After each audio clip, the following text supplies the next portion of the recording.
Hey everyone, welcome back. Happy Saturday. And for those of you that are mothers out there, since I won't be going live tomorrow, I want to say happy Mother's Day to you all. Feliz Dia de las Madres for the people that are my Spanish speaking audience as well.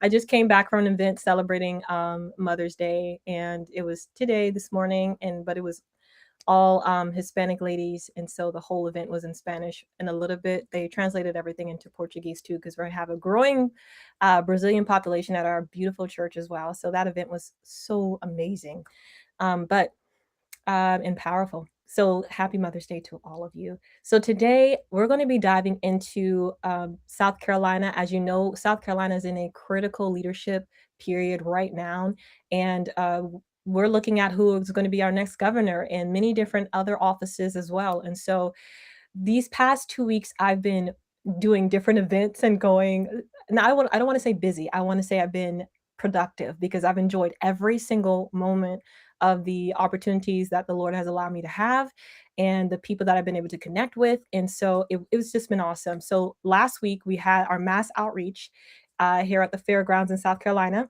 And since I'm a part of TPUSA Rise and the city chair of two cities in our state, I had to be there to represent, to meet key people, and just be there to talk to the people that were coming out. And so that event was awesome. We had in the mass outreach, we had a march, a Jesus march, and it was beautiful. It was powerful.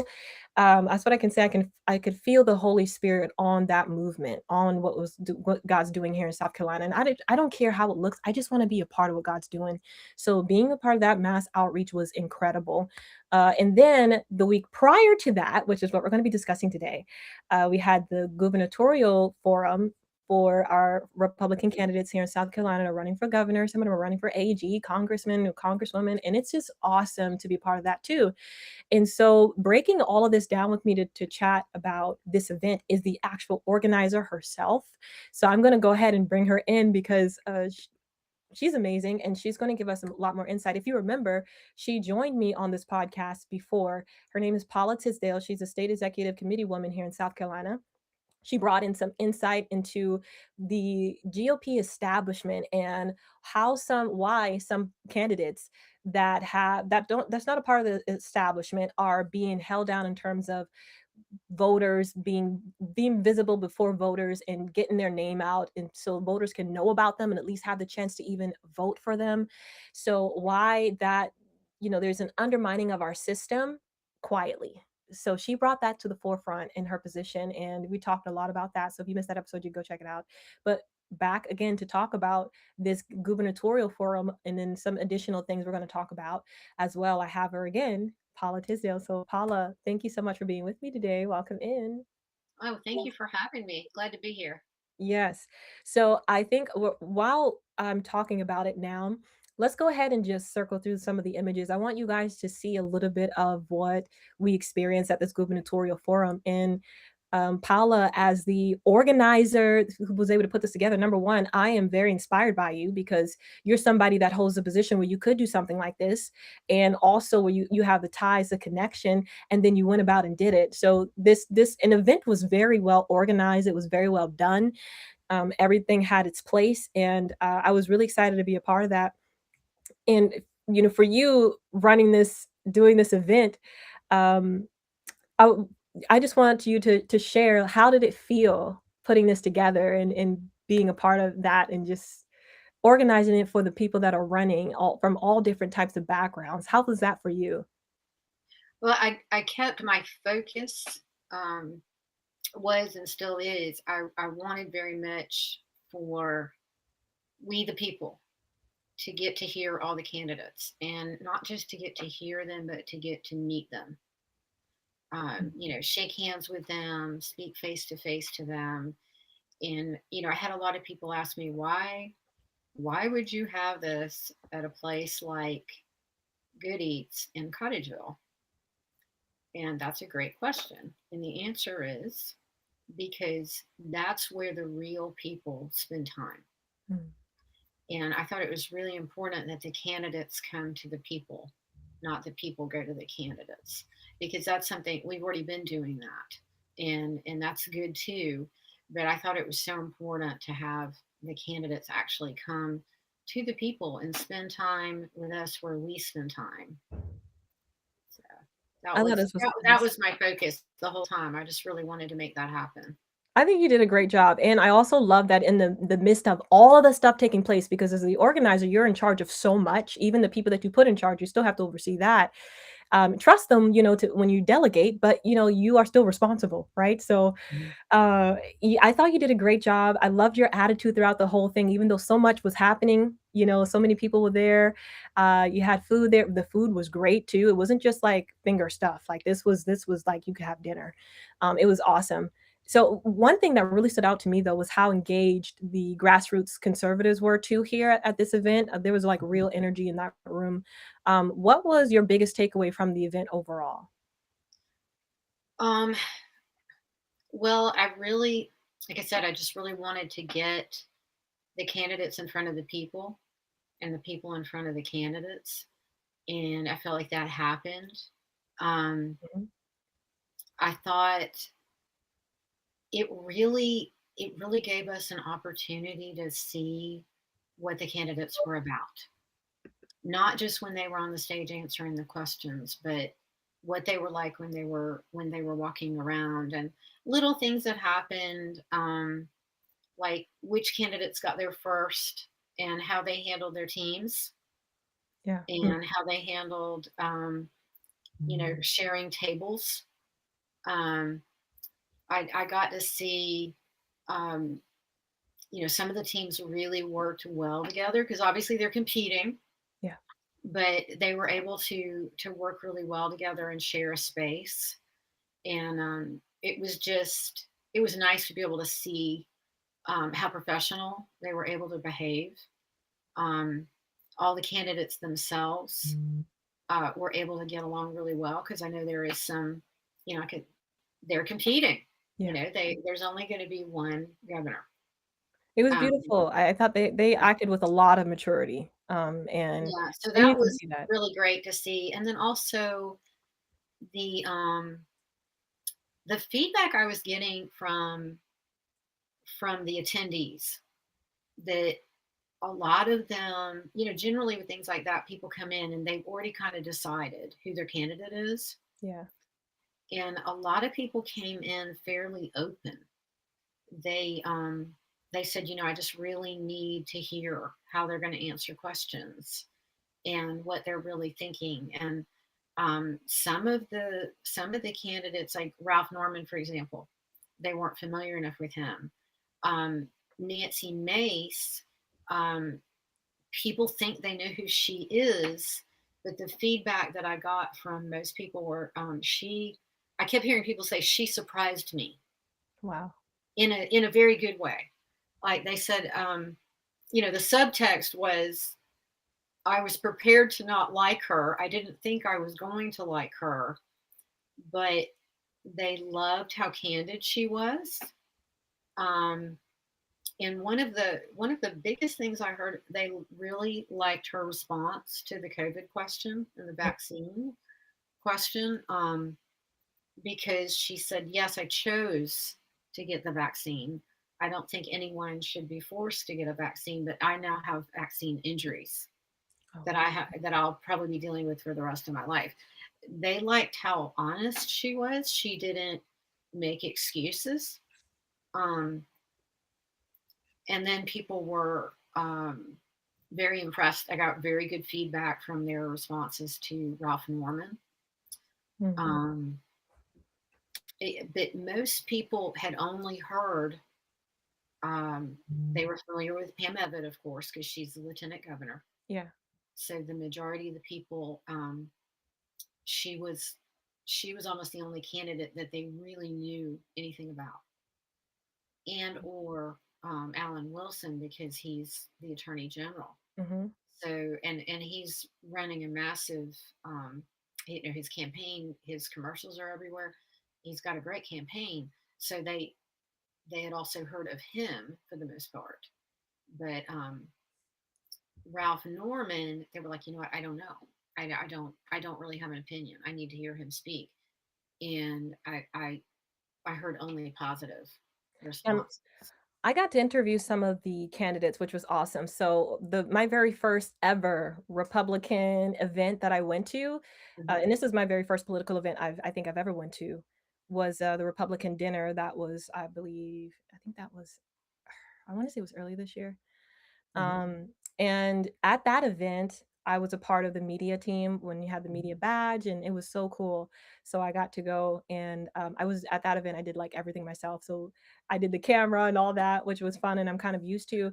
But what I wasn't used to with that event, which was I've seen. Let me start with this. I've seen the cabinet meetings with Donald Trump and the mhm, press conferences, etc., and how these reporters or journalists will constantly like shout like crazy, like just to get a question, right? mhm, So I've seen that, but actually being a part of it was another thing. So when my very mhm. first event, I went as a media person to ask these candidates questions, and some of them were the same candidates that were at this forum. There was our local news station there. It was awesome. So it was a couple of podcasters were there too. So it wasn't just me. And so they were kind of assertive to get their questions, and Yeah. it felt almost like I was watching that. And so at your event, though, I had the incredible opportunity. I was the only media person, which was much easier. And if you could imagine being a media personnel and it's your very first time ever interviewing candidates. And so I was there, I had my stuff ready, but I was like, how I thought that they would have it more organized. Like they'd be like, okay, we're gonna have this candidate come in and you're gonna have this amount of time to ask them a question, and then we move on to the next person. No, they just put us in a balcony area, which was beautiful, and you could still hear the noise from the inside though. So, that was a whole other thing. And then they were like, okay, y'all just go at it. And so so it was kind of like there were people were very assertive. So I'm looking and seeing how we're going to do this because I don't want to be rude or I'm learning. So I've watched them go and they were a little assertive. So I was like, okay, so I just need to interject in a very respectful manner, and then I Mhm, can get my question asked and sit down with the candidate. So I was able to do that. But at your event, I was the only one there, and I was kind of grateful for that, to be honest, because I was able to easily grab the candidate, have my own area set up, get them to yeah, an area where they were isolated and it was less noise. And at this time, thanks to my producer, I now have a microphone that will cancel out the noise because as a beauty creator who sits here in my beauty room and make videos, like I don't really necessarily need a mic that can cancel noise. I just need, yeah. maybe a mic if they ask me to go to a different location to apply a makeup product, if they want a different Mhm, background. But I don't need anything where I'm interviewing somebody else. So I got a new microphone and all that thanks to my collaborations with TikTok. They are awesome. So I was ready for this event, and then I had my own cameraman who was following me around, which made it much easier, and I came prepared. So with all that being said, I did have the opportunity to interview some of these candidates. They were all awesome, and they were ready. Now, I will say I didn't get to interview Ralph Norman. I think it was him and a few others, but that's okay. I did get to interview some of them, and I think some of this is posted to my social. So I'm going to show you guys one of the first videos that went kind of in the comment section. You guys were kind of not happy with this news, and I totally understand why. But this is Mark Lynch talking about Lindsey Graham, our current Congress, who's sitting in Congress right now, and he had some information that I think a lot of us did not know. And so I had to provide you guys with the actual evidence of what he said, because some of you in my comment section were like, where's this? Where can we find this? And if this is true, we gotta mhm. he should be held accountable. And it's Mhm. true. I mean, there's an article out there. There's a lot of different information out there about exactly what he said in his video. So let's go ahead and roll that. Lindsay's position on life is for murdering children in the womb up to 15 weeks. And then he voted on a bill to put our taxpayers' money into a blood pact with Satan in Obamacare and Medicaid to fund Planned Parenthood to allow a mother to murder her baby up until the moment before delivery in the ninth month in 9 states. How can you vote for that guy just with those two facts? Okay, so that's my second one, but that's okay. That's another one too that a lot of people are commenting on about Lindsey Graham's stance from what he says and what he actually does. So, that is one of the candidates that's also running for his position. Then I did get a chance to interview Nancy May. She was very gracious, by the way, because the time I interviewed her, you, Paula, were speaking on stage and you were calling the candidates to come up, and she was like, I gotta go. We gotta, I want to give you this interview, but we gotta go quickly. So I had to on the fly kind of do this. And so let's take a look at this one. With Nancy Mace, who's running for governor of South Carolina, we have one question from you, the voter. You brand yourself as a fighter, but critics say some of the controversy around you can become a distraction. How do you reassure South Carolina voters that your leadership would be disciplined, focused, and effective? What we heard last night with Donald Trump, the only people who are getting attacked and threatened are the ones who are the most impactful. I've been viciously attacked over and over again, particularly this week when I had to bury my father. It goes to show you how dirty politics is, but we were above the target. We're doing well. We're taking names. I'm going to continue to work hard and fight hard for the people of South Carolina. The vibe that Nancy Mace gave me was a very strong woman who has been through a lot and is kind of, I feel like she's definitely somebody who's ready to step into a role like governor, to be honest. Like when I was in her presence, she gave me this strong, confident woman. And you could see that, she's, I don't know, I could feel that she's been through a lot, and maybe I was discerning, her current loss, but she was still pushing through, very strong. And even the attacks that she was facing out, while burying her father as well. What are your thoughts on that? Um, I have to echo what was said to me. Um, I you have to. Scripture says to judge people by their fruit. You'll know them by their fruit. Yeah. So I wanted to give her an honest listen. Um, I have never disliked her like some people have. I've never had negative feelings toward her, but I was not prepared for how impressed I was with her. Um, I have been telling people even leading up to the gubernatorial candidate forum, there were some people who said, "Why did you invite her?" Because she's polarizing. There are some people who are very strongly, don't want to listen to her, but it's because of the media bias and the things that they've been told. I don't think it's really her, um, but I have to agree with what you said that she was very strong, very confident, very ready Mm-hmm. to step into a position. Um, she has taken a lot of fire, but she's taken it with grace. Um, it, she had she had people fight her coming just to that gubernatorial candidate forum. People that did not want her to be there. Yeah. Um, And I which think I have to agree with what she said. I think when that happens, you're over the target. When you're getting fired at like that, especially when it's from what's supposed to be your own team, mm, um, I think that we as voters need to begin to, I'm going to make a broader statement. When we see that, we need to begin to ask more leading questions.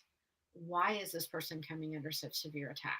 yes. Um, what is really going on here? Are we being manipulated by a particular narrative? Because we're in such a critical place that it doesn't make sense. Um, I'm going to shift a little bit to Lindsey Graham in part of my answer. Okay. Use him as an example. Right now, he should be campaigning, telling South Carolina voters what is he going to bring to the table. Why should we vote for him? He is not doing that. He's putting all of his energy toward criticizing Mark Lynch, um, and saying terrible things about him. But what are you doing? What is your platform? Your platform cannot be Mark Lynch is bad. We need to hear what you have to say. So I would say the same thing. The people that are just saying all these things about Nancy Mace, but what are you doing? And let her fruit speak for itself. What is she doing? And I do think, and I love that she admitted. She said, "Yes, I have made mistakes." I am not perfect, but Mm-hmm. I want to fight for South Carolina. I will fight for South Carolina. I Yeah, I like can that respect that. when, Yeah. yes, she's not trying to pretend to be something that she's not. She said, I Yeah. have two speeds, stop and go. Um, and she also called herself Trump in heels. I was going to mention that because when I met her, and that was my first time ever. I've seen her at different events, but that was my first time ever having a closer interaction with her. Mm-hmm, And I've never met Donald Trump. I've just watched him online and kind of looking at his character. I've read his book. I'm mm-hmm, also currently reading his book from his son Under Siege, so just so I can understand his mindset more. mm-hmm, So I've read The Art of the Deal through that one, but the other one his son wrote is the one that I'm currently reading, but mm-hmm. she gave me those vibes of somebody like, when I feel like they created Donald Trump in a sense, because like, he came on the scene. He is who he is. There's a lot of people that say a lot of great things about him before he ever became a politician. Then once he Mm-hmm. became a politician, he faced massive attacks, right? Right. And then you see him become even more fierce because of that. I feel like when you have to undergo that much attack where it almost costs you your life, you Right. become a different person. Mm-hmm. Okay, like either you get clarity on your vision and why you're doing it and you're sharp on that and nobody can move you, or you quit. And if you don't quit, you just become stronger. And I felt that I could feel that sense from Nancy Mace. And I'm not hyping her up, guys. She's not my first candidate that she's not even the person I'm going to be voting for. She is my second option if the person I am voting for doesn't get elected. But I'm just saying, like, this is my experience, like meeting her and just her Yes. vibes that she gives. Yes. She's approachable, but you better she's a type. She reminds me of no, not necessarily like Pat Patricia. I guess so, but it's kind of like you have to come correct when you come before her. Like that's Mhm. the vibe she gives me because I feel like she's been through a lot. She's used to this space and she knows. And so, yeah, I really liked. I knew a little bit about, I knew that she'd lost her father, but I didn't know everything that had happened. And I was actually glad that she shared that, because what I was hearing was, yes, we just went through this, but it has actually made me more determined to fight. yeah, That she was honest with what had happened to her dad. That it was a turbo cancer, that it was a from the vaccine, which mhm, yeah, I actually know someone who the same thing happened with, and he died a few months ago.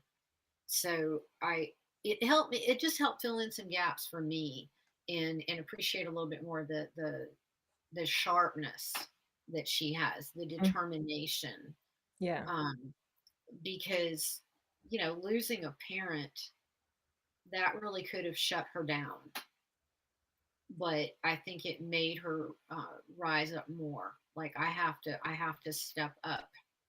It yeah, became more of a why for her. And I'm going to echo what you said. I'm not trying to hype her up either, but I do have to be honest and say that that is exactly what I saw. yes, Um, and I was I was impressed. pleasantly surprised with her Yeah, and impressed. Yes, I was yeah, impressed. me too. Um, and so, and in fairness, I think we have to share that she has a presence about her. She Yes. really does. And I want to call it, when we go through things, it's either going to make us better or bitter, right? Hmm. And if we allow it to sharpen us, then the Lord will bring us into increase. And I think that that is happening with her. And what I will tell people is, don't sell her short, because I can definitely see that God has his hand on her and she has a part to play. That much I am sure of.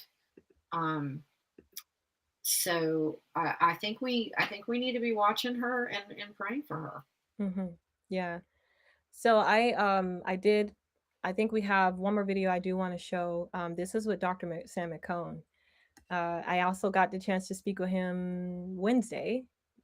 He called me after I emailed him, and he's going to be coming on the podcast too. Oh, that's So exciting. Yeah. yeah, yeah, I'm excited to have him on too. And then I also spoke to Congressman Ralph Norman. He's going to also be appearing on I think we have him scheduled for next week to come on. So I'll be chatting with him. He's really awesome. I like him. He's my choice, to be honest. But I want to interview as many as I can for everyone else to choose themselves. Mm-hmm. But yeah, so this is Dr. Sam McCone. Let's go ahead and run that video.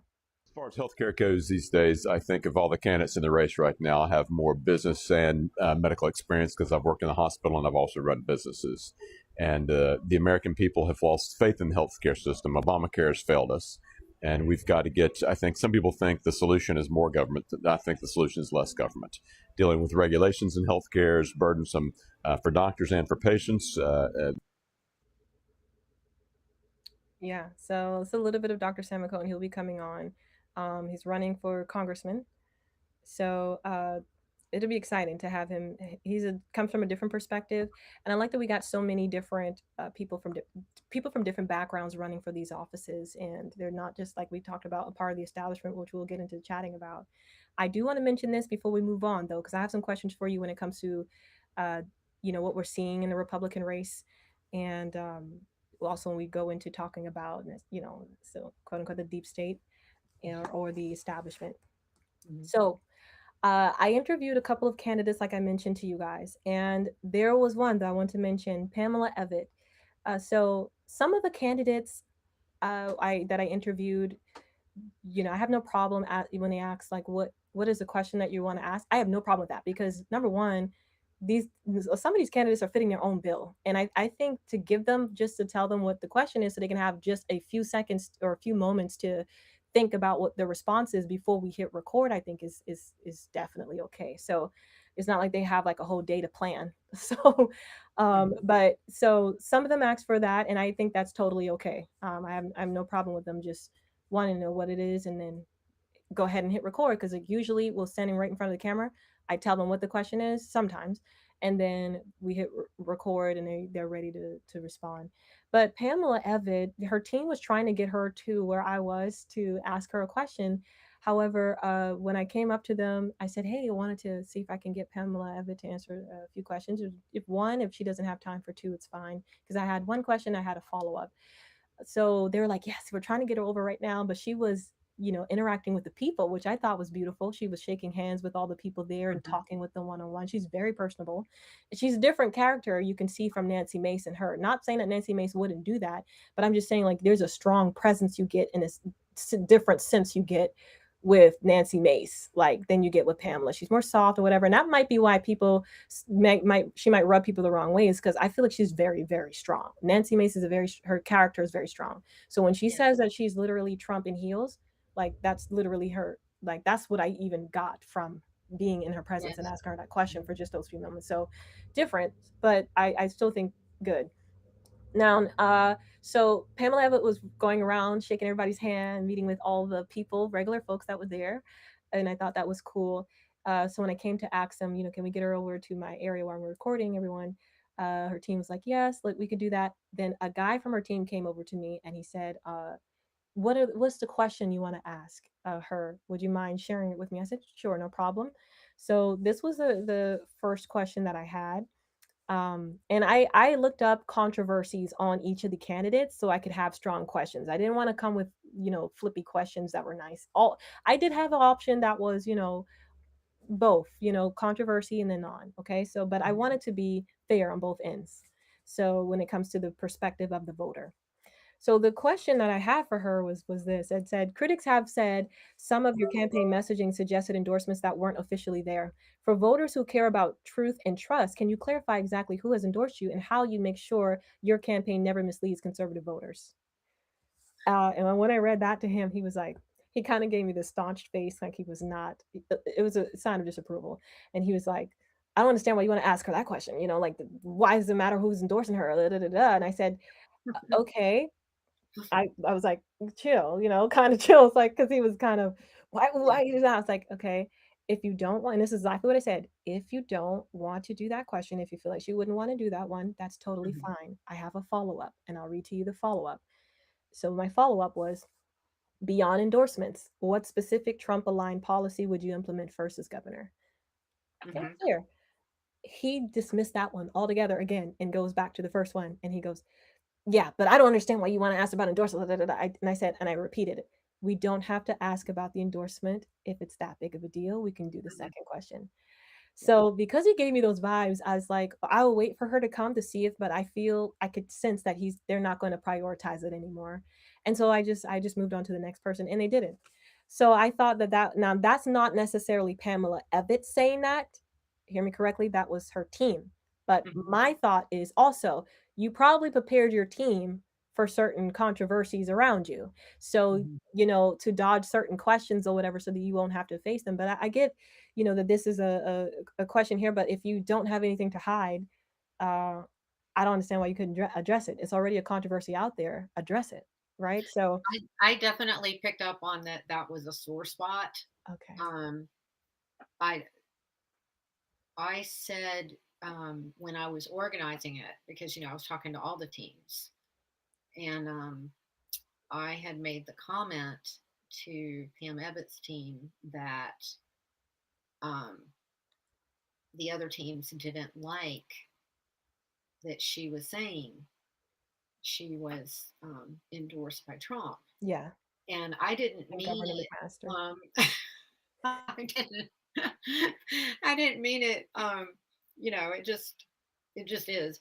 But I noticed they were very defensive, and the other teams all kept saying, "Well, she's not endorsed by Trump." So it She's was just not. She's not. that was Obviously. a funny one of the funny things that I ran into. So I think I definitely was under the impression that they didn't want to touch that they Mm. just didn't want to talk about it But you because saw, like, this was a even my private question conversation. with even my question with Nancy Mace kind of poked a little bit, especially given the fact that her father just passed. However, it is something that's out there already. So Mhm. it's not like I'm trying to do a gotcha. Like, I'm okay letting them know the questions I have beforehand, but these are Right. questions from Yeah. voters. So, Right. you know, uh, and I respect Nancy Mace. I wouldn't want to do, and I don't know her necessarily like that, but I wouldn't, even somebody I don't know, I don't want to do anything to like necessarily hurt you, but these are already concerns, that are there. Well, and And that reminds me of a conversation I had with Alan Wilson. So when we mm, were done with the final questions and we were they were almost ready to leave the stage, I said to him, I said, I just wanted you to know that I allowed the um, the COVID and the vaccine question because I wasn't doing you any favors not allowing that. It was one of the questions that was submitted, and I knew that they all really needed to answer it, but especially him and Nancy yeah, needed needed to answer that. It was a question that was hovering over a lot of people, and if it wasn't answered, then that's going to be a stumbling block. And I really appreciated his response. He said, well, then good. And he said, I hope that I answered it well for them. Like, completely answered, completely addressed it. yeah, And because it wasn't, like you said, it was the intention for me. I didn't allow it to be a gotcha. I allowed it because I knew that there were people that were coming that have lost loved ones because of either COVID itself or because of the vaccine. yeah, And that is it's a big question for a lot of people, and you can't ignore it. You have to answer it. And I think questions that um, voters are going to have, we're not doing the candidates any favors by avoiding those questions, yes, because if people don't have the answer, then that leaves it in their mind. If you don't want to answer the question, then that makes me think the answer must be something you have something to hide. yeah, exactly. Yeah, Alan Wilson has a lot of controversy around him in terms of, his position as AG. Hmm. But when you hear him talk and you hear his stance on different policies, he's very, very strong. Hmm. You can tell he's been doing this for a little minute because he can think on his foot. He's really, really good at Yeah. um, he's good. Like He he is. He's a very good speaker. yes. He's very charming. You're right. He's very quick on his feet, and he's able to roll with the punches really, really well. Yes, yes, yes. And I will say something else, and I've told him this. Um, he has a fantastic campaign team, Mm. um, which is another strength of his. Um, I'm gonna have to give Ralph Norman a big shout out though too, because Oh, yes, he's I loved working with his team. I loved working with him. Um, so personable, so down to earth, so accessible. Um, I experienced that personally. well, the genesis of this whole event, Ralph Norman had reached out to me personally. When he called me personally, um, saying that he really wanted to come speak to Colleton. He wanted to come speak to my group. And I was, kind of rolling over in my mind, okay, what's that going to look like?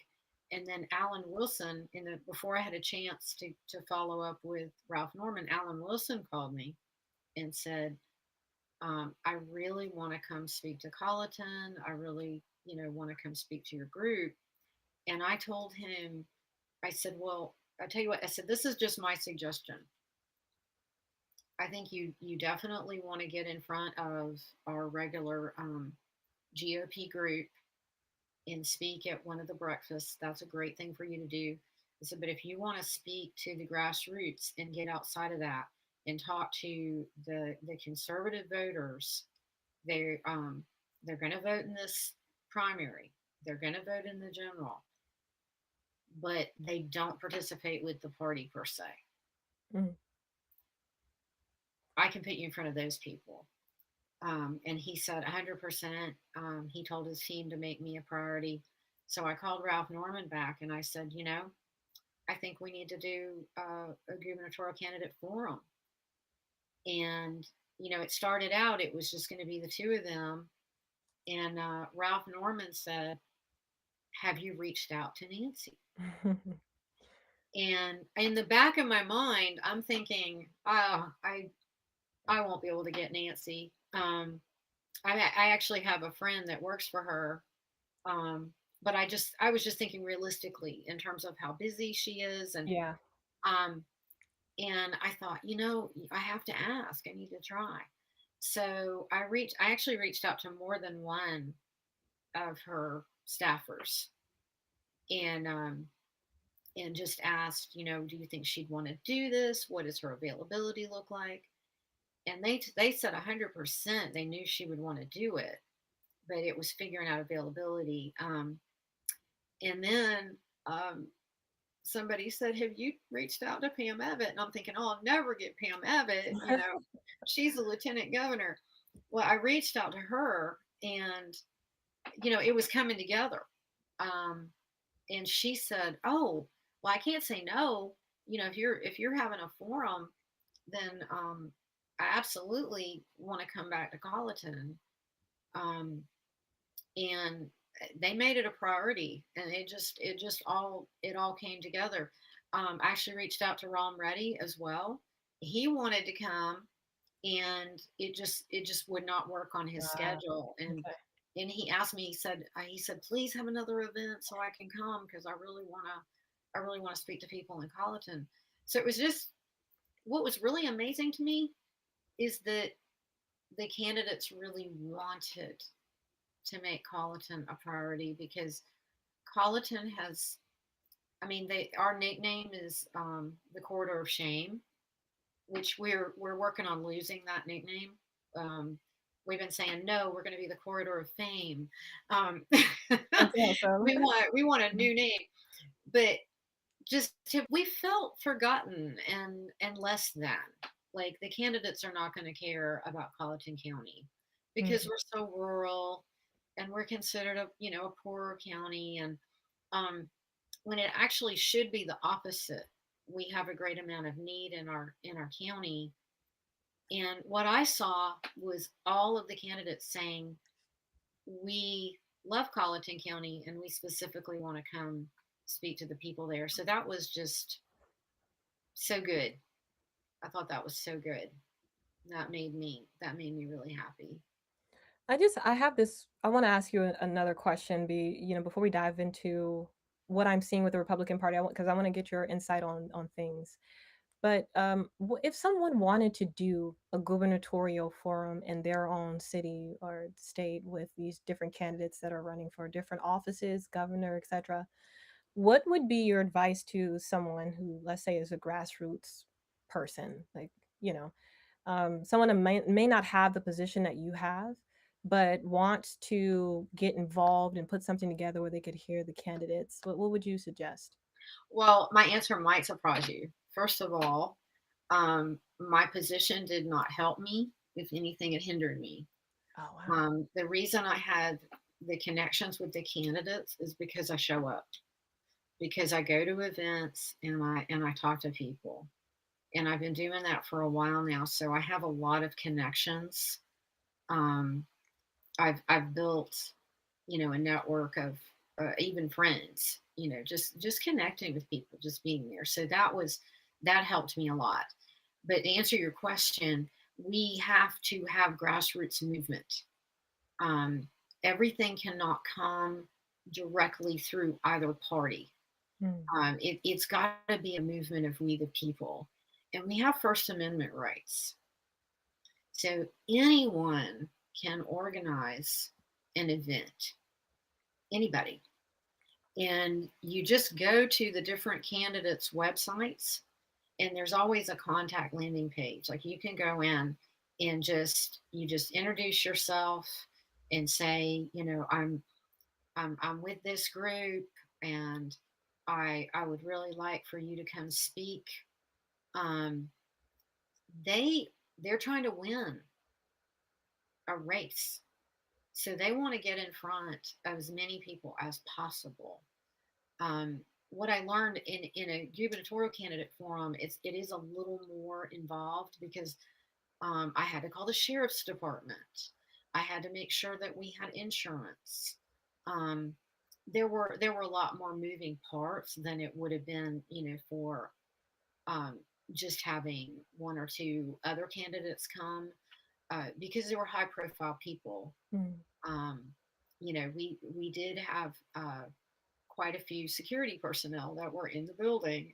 Um, and I had to work with all of them and organize that as well. So there were some, more moving parts, but really anyone can do it and should, because it helps these different candidates. We also had David Pascoe come, for example, and Yes. he is running for Alan Wilson's position. He's running for Attorney General, Hmm. which is a critical. I have to stress, we don't realize what a critical position that is. But candidates like him, um, they need to get in front of as many people as humanly possible. So the more people that reach out to them and say, "Hey, I want to do a meet and greet." Um, Mark Lynch is another great example. He did, particularly at the beginning, he was doing a lot of, like, people were just hosting meeting groups in their house and just sending it out to their church, their friends, their family, their neighborhood. Hey, Mark Lynch is running for Senate, and would love for you to come over to my house. And if 30 people came over, they were like, wow, this is amazing. And he just kept doing that. And look at the momentum that he's built Yeah. with just doing home meet and greets. So really anybody can and they should. Um, I would love to see. I, I know this has become controversial, but quite frankly, it really shouldn't be. It really shouldn't be. But we need to begin to see churches lean into this. Oh, I'm gonna ask you a question on that.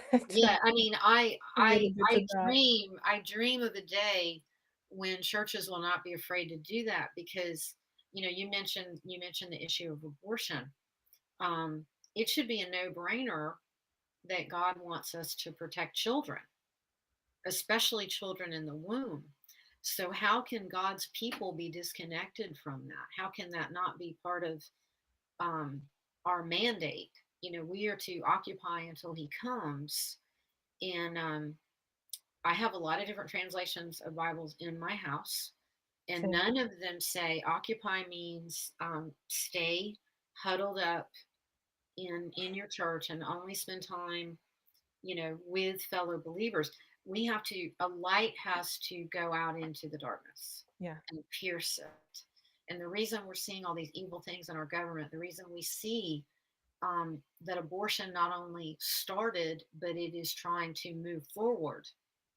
Um, I don't know how many people are aware. Anybody can walk into Walmart right now and buy. Um, Ella is the name of one. It's a morning after pill. There's Plan B. There's very early abortion pills Wow. that are readily available without prescription, without parental knowledge or consent, that anyone can buy in any drugstore, in Walmart pharmacy, anywhere that sells, that has a pharmacy. These things are available. So how can the church not step up and be involved? And yet we are so afraid. And I'm going to use the word fear. It's a fear of man. Can I call it that? Can I be honest, Aisha? Yeah. It's a fear. It's a fear of man. Um, my fear of God is much stronger. I keep thinking about what Bonhoeffer said. When people asked him, why are you stepping up and being so loud against Hitler? You're going to get yourself in trouble. And he would say, I'm more afraid about what God will say if I don't. Mm-hmm. Yeah. And I've been praying for us to do that as God's people. Yeah. I don't know if I said this when I was interviewed before, but I heard somebody say every abortion clinic should have a sign in front of it that says, here by the permission of the local church. And it's true. Why? Because anything that happens here on earth is allowed by God's people, because we are his ecclesia in the earth. We are his governing body. So if we say no to something, if we stand against it, God's not going to allow it. Mm. But if we stand down and let the enemy have free reign and let him take over, that's why the mountain of governments becomes so dark, Mm. because so few believers have been willing to step into it. And I'll hear people say, well, I don't want to have to mess with that. I don't want to have to deal with all that. It's really terrible. Well, that's just politics. Yeah. I'm not political. I've heard people say these things. It's terrible because we haven't been stepping into it. Yeah. If the more God's people step up into the mountain of government. Oh, and food for thought on that. I just want to challenge people to rethink their attitude about it. That is a whole mountain that needs to be evangelized. Do you realize there's lost people on that mountain? They don't know they're lost. And if we don't go to them, we're standing over in a corner going, Lord, we're waiting for them to come to us. I don't know why they didn't come over here. I've been standing here waiting. And that's not what Jesus did. He went to the people, and he tells us to go out into the highways and byways. Sure, when you go into the highways and byways, you can invite people to come back with you to your local church, but you have to go there. You have to go, and we have to be the light. We have to leave the flashlight. We have to take that light out. We have to be the salt, leaving the salt shaker and seasoning everything around us. So I think that also you said that this is a mountain of people that are lost. Like this is a mountain of people that are lost who have the ability to make policy. I think that's the your children, my children, and my grandchildren right now. Yeah. And so how can we not be involved with that? How can we not step up? And again, I mean, I challenge myself every day to think about, Bonhoeffer said some pretty amazing things. Mm-hmm. And just thinking about, we need to challenge ourselves and be more afraid about what is God going to say if we don't. Yeah. Because silence in the face of evil is Yeah. itself evil. To not speak is to speak. To not act is to act. God will not hold us guiltless. We have to stop deceiving ourselves into thinking that just going to our local church and praying is enough. Yes, pray. Yes, yes, go to church. But go there to be strengthened, to mobilize, and then go out and make a difference. It's throughout Scripture, throughout Old and New Testament, that God's people went out and made a difference. Well, That's what's going to happen. so that brings me to my next question about the candidates that are currently running for different offices in our state, because a lot of them, or some of the ones that I interviewed at least, they have a Christian background. I think Mhm. you baptized one of them. Am I correct? You and It's actually, we did an event. This was early in his campaign. His team, and I actually love that he did this. His team actually reached out to us because they saw that they had seen our presence online, and they saw that we were a grassroots organization, my We Impact the Nation group. And they reached out to us and they said, that's exactly who we want to speak to. So we had him come, and we did a home meet and greet. I want to say we had like 50 people show up, which was, a great home event. yeah, Might have even been 60. It was a nice turnout. that's pretty good. Yeah. And when we asked him a lot of questions. Well, then we were wrapping up. I really felt prompted by the Lord to ask him if he had been baptized in the Holy Spirit, and he said no. And I said, well, do you want to be? And my group is looking at me like, Paula, what are you doing? But anyway, he said yes, and I said, well, can we pray? Well, I started out asking him if we could just pray for him, and he said yes to both, and we prayed over him and his wife. He got baptized in the Holy Spirit.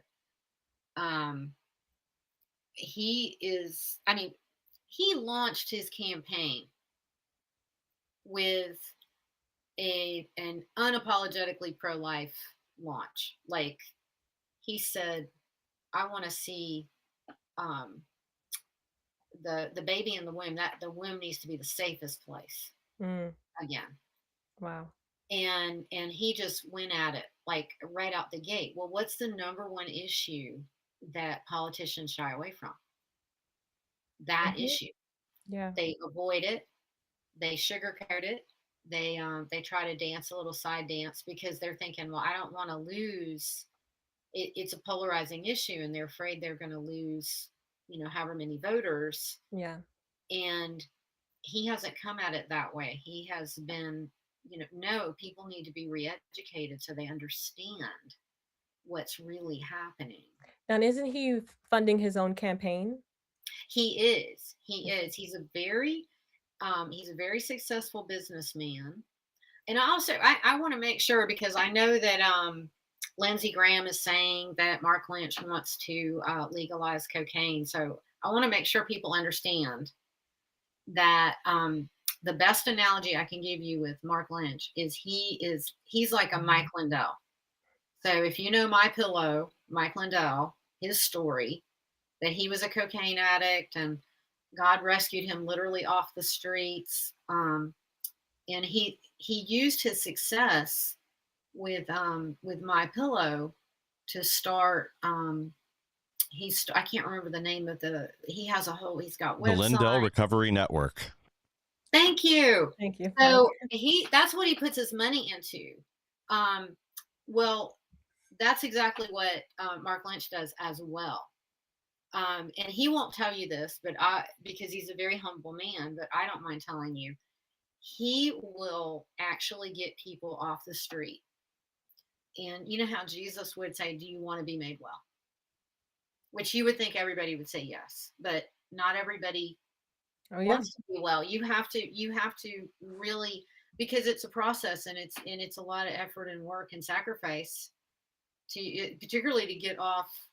I'm not a former drug addict, but I know enough that I know it's a hard thing. Yeah, I've seen Um, that too. My husband did a homeless ministry. He was the one that got all of the homeless out of from under our bridge downtown. He got our city, our oh mayor wow, involved.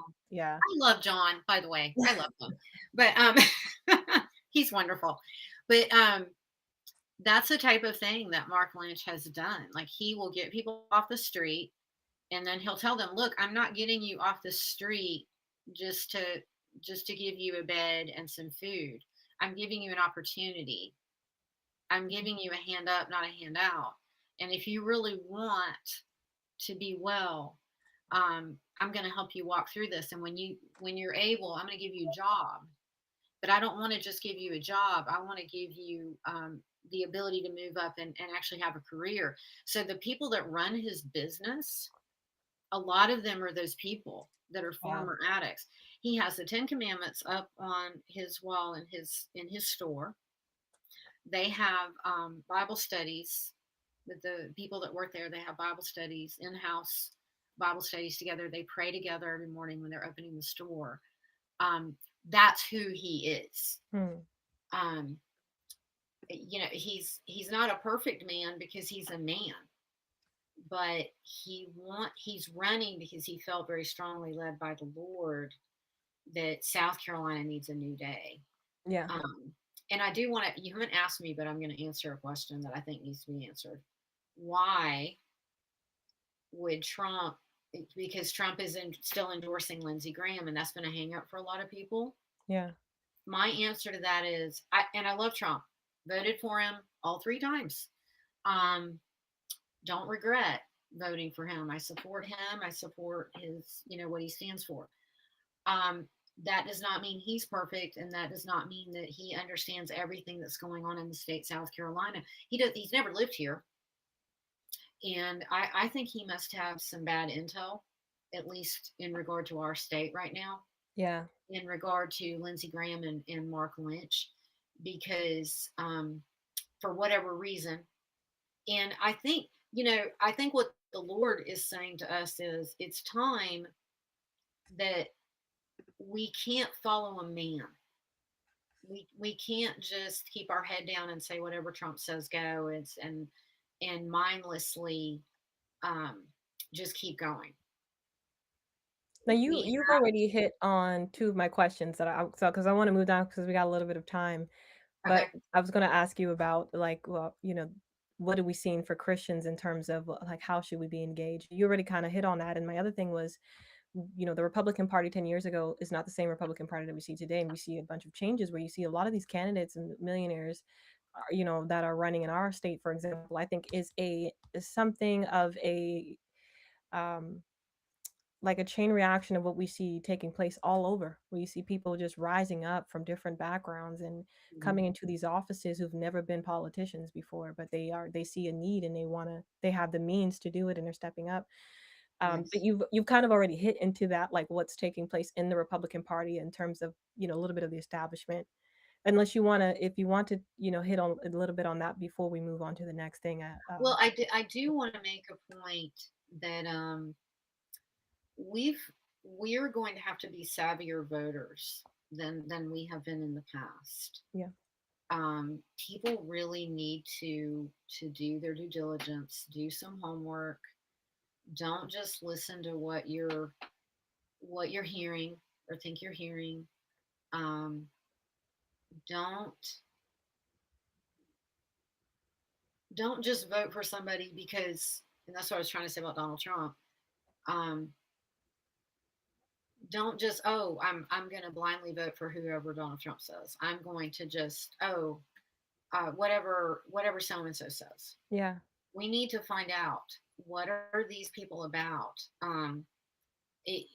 Find out more about Alan Wilson. Find out more about Yes, him. I've done my due diligence. I Yeah. personally, and I'm not afraid to say, I've never been afraid to say who I'm voting for, no matter where I am. But I will be voting for Ralph Norman. He solidified my vote at the gubernatorial forum. when he spoke, because I've seen him speak and he's been very consistent. When I look him up online and try to find any controversy on this man, other than the fact that you can quote unquote say that he's been there for a while, so he's maybe part of the establishment, but none of his actions prove that he's a part of the establishment. Yes, he's had that position for, some time, but just because you're in that position for some time doesn't mean you have succumbed to the mindset and the ideas of the establishment. Mhm. So, but he's been very consistent across the board. So he has my vote. And like I said, if he's not elected, which I hope he is, then I would definitely choose Nancy Mace after that. After looking at every single candidate's different criticism, what they Mhm. have done in their position, and then also what they're currently saying, I think that's what I will be going with. I would just really like to see more Christians get involved. I would like to see um, more more participation with the primary, because I can't stress enough that the how critical primaries are in the state of South Carolina. Yeah. Um, People are moving. Did you? I think I told you this last time. We are the number one state that people are moving to from other states. I mean, even from Tennessee, North Carolina, not just the obvious New York and California. Well, I keep We are hearing the Florida number, as and Florida too. That's right. So that's very telling. Um, they're moving here because we are supposed to be such a red state, and we have to stop taking for granted we are a super majority. We in that way we're red, but in practice, in voting record, a lot of what is happening is not conservative. yeah. And so, just because somebody runs on the Republican ticket doesn't mean that that's who we want. Hmm. Um, if my friend Bob always says, if someone is after title and position, they can be bought. If someone has whatever measure of fear of man is there, they're not going to be able to stand when the going gets tough and they have to take a hard stand on an issue. Yeah.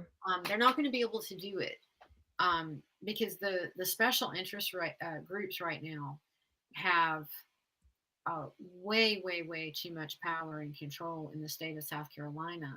Mm. So we have to get the right people in that are going to actually listen to we the people. And then we the people have to be speaking into it.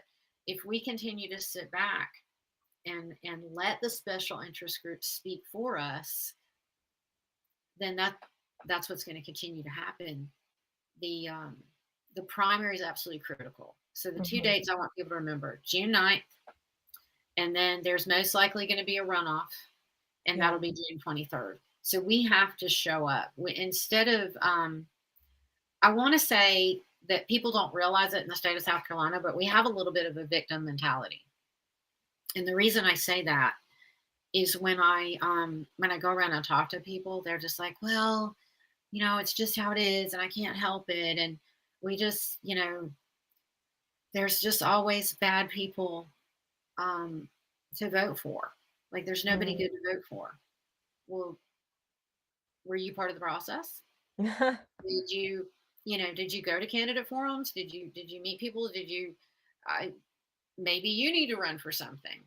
Um, we should be running. I told you this in the last interview. We need to be running for school board and county council and Yeah. city council. All these positions are critical, and we need to. Something I didn't make a big deal about that I really need to.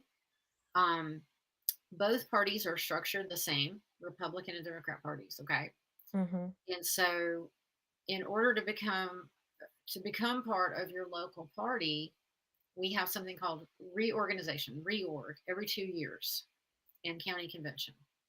So you have to show up at reorg, and it's something that should be publicized. It should be, you should see it everywhere, but you don't. And so you have to put forth the effort to find out Yes, about and that's I your think is a county. barrier for a lot of people, is that I Mhm. feel like in South Carolina we don't make it easy for people to know what's going on. Well, Um, that's something that needs to change, but it's going to change by us pushing through it. Like right now, we're going to have to push through, and and show up. It's always the end of March, and then 2 weeks later, the beginning of April. So it'll be a year from now. There will be reorg in every county, and then county convention. We have to show up for reorg to participate in county convention. At county convention is where you vote in your county chair, your county state executive committee person, the role that I fill, um, your vice chair, and then all of your state delegates. Well, why is that important? Because the state delegates are the ones that go to Columbia and vote for the state chair. Hmm. So a lot of these things that we're seeing that we don't like, that we want to change, how we change it. Um, Trump had it right when he said it's got to be too big to rig. Yeah. I like that. And that at county level, that's what we've got to start doing. It's got to be too Mhm. big to rig. There's got to be so many of us showing up, so many of us um, saying we want things done fairly. We want to participate. We want our voices to be heard. And for the people who are listening, or maybe will listen to this later and they think, I don't have time. It's literally once every 2 years, you go to a couple of meetings to help get the right people voted in. Why is that important? Because those people help steer the ship to get the right people on all these different ballots. They're the ones that, that candidates go through a screening process with their county. Um, and those candidates get either promoted or not. So it's very important. They're also the ones helping to select and promote who's going to be on your school board.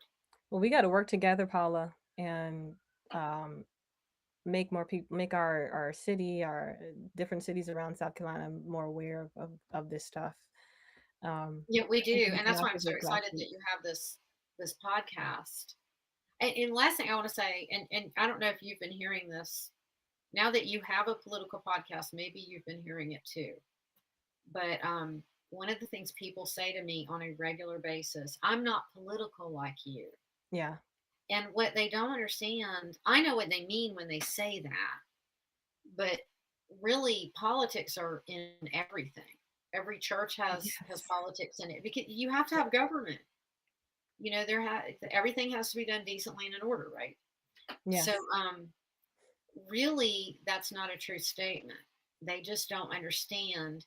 And it kind of breaks my heart a little bit because people died so that we could have these freedoms, and we've been giving them up incrementally because we don't want to be inconvenienced.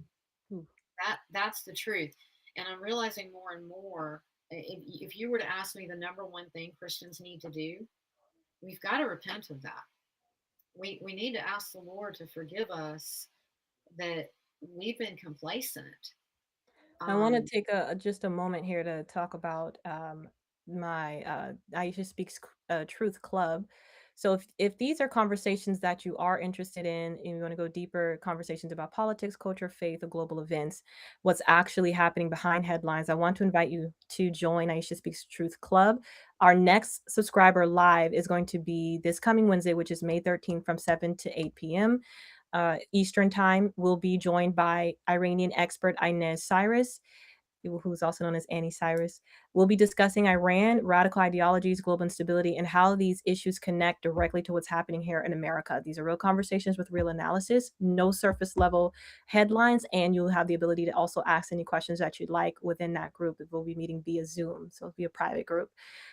So you can join through that Facebook subscription. You should see it in the comment section, depending on where you're watching from. If you're on Facebook, you should see it in the comment section. And if you're on other platforms, and I invite you to come to the Facebook so you can subscribe and be a part of that and get more information. And I love to hear from you and have you a part of that community if you want to go deeper in these conversations. Now we do have to wrap up, but I want to get to, I guess, one more question. Is kind of takes us a little bit to a different direction, but we're still on the topic of what we're seeing happening in our nation in terms of we're going to go a little bit deeper into not having, the Christian values, and we're allowing things like Marxism or even Islam to kind of appear more, because those seem to be the two that are partnering together right now on the left. So one thing I want to discuss is the political climate right now in our country. So we've seen an assassination attempt on President Trump, increasing hostility in political rhetoric, riots over the past several years, etc. So recently came across this comment from Sebastian Gorka discussing political extremism, Antifa, and what he described as ideological radicalization, both domestically and globally. And regardless of where someone falls politically, I think most Americans would agree that political violence should never be normalized. But do you think Americans are becoming more concerned about extremism and political hostility? Do you think that how can we stay politically engaged and passionate without crossing into hatred or destruction? I think that it's super important that we step back from these things and see them for what they are. History has some great lessons to teach us. If you look at Germany, um, the climate in Germany, they were a very Christian nation when Hitler took power, which is kind of hard to believe, but they were. Most people were believers. They were good, honest, hardworking people. But a lot of polarization was created, a lot of division was created because the saying divide and conquer is very true.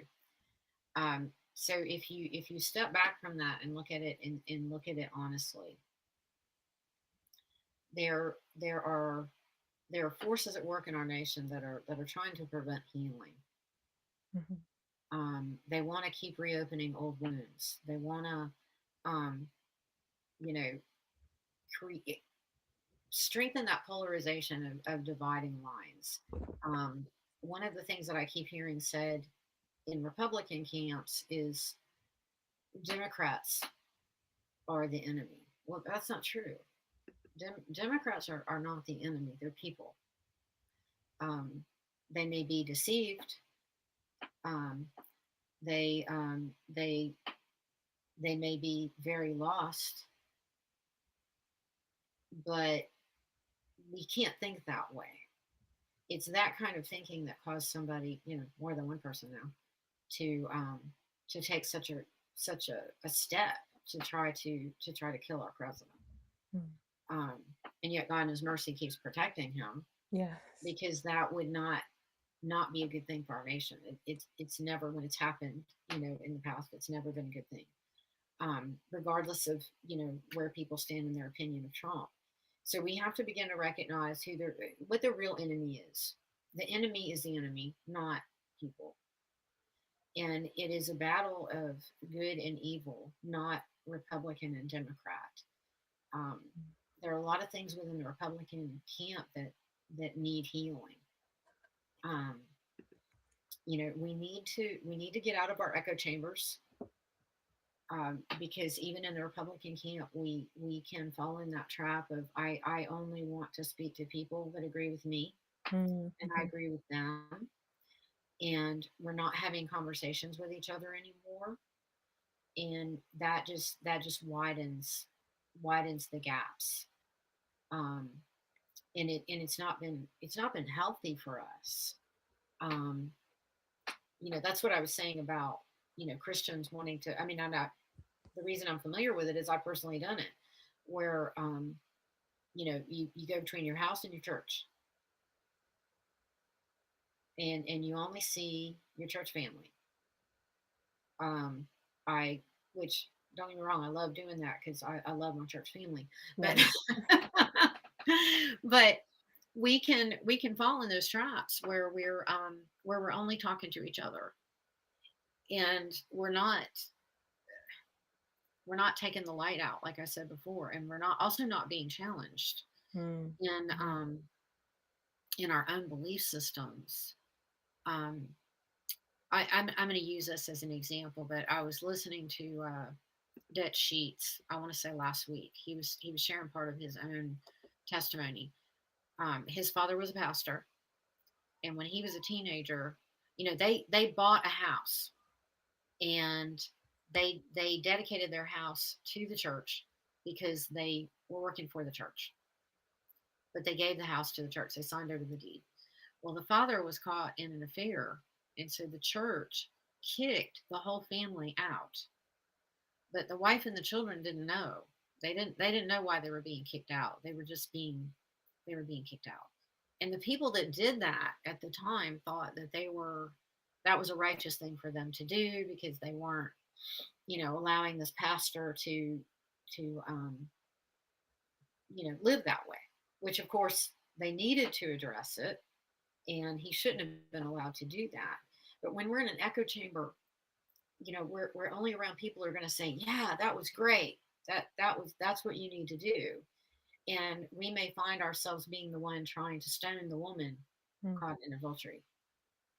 When Jesus is saying, he who is without sin can throw the first stone. Yeah. We have to, iron sharpens iron, and we have to be willing to allow ourselves to be sharpened. We have to, I'm going to use Facebook as an example in case anybody's not tracking with what I'm saying. Facebook has algorithms, and you can stay with just your little group of like-minded people, and then nobody else ever sees. I had a hard time promoting the gubernatorial candidate forum on Facebook for that reason, when it was a nonpartisan event, so I wanted to get it out to everybody. I would have absolutely loved it if we had any Democrats come Yeah. or independents, because a lot of those people are going to vote, and I know this because I work the polls. Most people vote in South Carolina for a Republican governor, even if they don't for anything else. So, we need to, the phrase that's popping into my mind is we have to be smarter than your average bear. We need to start paying more attention to everything that's going on. We need to listen to people, be like Charlie Kirk. Charlie Kirk would put his microphone down, and he would be very quiet, and he would listen. And if you've seen any of the videos, you know that sometimes people were saying crazy stuff to him. But what he was hearing was, this person is lost and hurting, and he had compassion. But then he would always respond with truth. He never backed down. Yeah. He always spoke the truth, and he was very strong, but with compassion at the same time. We've got to start thinking and acting that way, and reaching across the aisle. Because when we don't, the division is just getting greater. When I hear people, a wound that people keep bringing up and trying to reopen, blacks and whites, slavery. And I would say, well, look at Tennessee, because Tennessee just voted, they just passed the redistricting, which will allow a black woman. She is running. I can't remember if it's a Senate seat, but she is running. She's most likely going to win. She's a Republican. She's very conservative. But who was fighting her? Democrats were fighting her, and they were saying that she was. They actually dressed up like Ku Klux Klan members to protest her. Wow. So when we step back from things, it's like it doesn't make sense. If you look at it honestly, you begin to see it for what it is. So instead of getting upset about something that God's already dealt with and is healed, and don't let that wound be reopened. Then we should be concerned with abortion that's taking place now, and the fact that black babies are the number one victim in Planned Parenthood. Yeah. We should be concerned about that. That's happening. That's wild. We should be concerned about human trafficking, which is a global problem and a huge problem here in America. that's the act of slavery that's happening today. So we need to begin to look at things more honestly. Instead of being caught up in emotion and feelings, we need to find out the facts Yeah. about what's going on. Well, I think on that note, let me close us in prayer, and then we'll close out for this podcast episode. But God, I just thank you right now for our nation, and thank you so much for Paula, Lord. I just ask that you would bless her, Father, keep her going. I ask for more doors to be open over her, that she would realize every assignment that you have given her, and she'd step into those things boldly and actually protect her life, Lord. And I thank you for this great nation that we have, Father. I thank you that you've broken so many barriers at the cross, Lord. And I just declare that the church will mobilize in that we would walk in the identity that we are children of God, that we are not orphans. And I ask, Lord, right now for South Carolina, that the right candidate that will put you first, the candidate that will have your word and its policies throughout its choices will be selected for that position for the next 8 years. And I thank you, Lord, for Tennessee and all the states in this great nation, Lord. I just pray, Father, that we could be a nation of unity, Father. I just declare unity over us. I declare that we be one nation under God, Father, and that those that don't know you would have eyes to see. I pray you would encounter them where they are.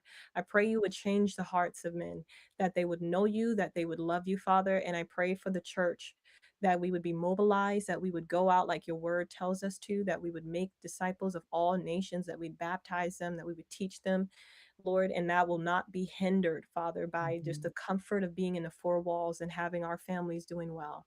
But we would see the need outside of ours, and we would reach, Father, and fulfill the Great Commission in Jesus' name. Amen.